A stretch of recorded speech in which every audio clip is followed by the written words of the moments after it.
Gospe, doću ti bosa.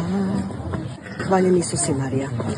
Evo, iskoristila bi ovaj prekrasan trenutak da vam se javim sa brda ukazanja u Međugorju i pozovem vas na večer slavljenja u nedjelju 14. rujna ove godine u Zagrebu, Jordanovac 110. Biti će to prekrasan molitveni koncert u organizaciji naše zaklade za obnovu bazilike i izgradnju pastoralnog centra Ana Marija Carević. Nastupaju Vanessa Mioć, Albina Grčić, Fra Marin Karačić i naš već poznati zbor Izvor.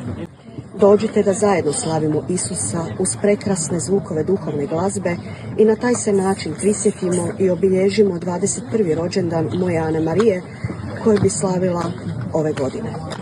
Božji blagoslov svima i vidimo se.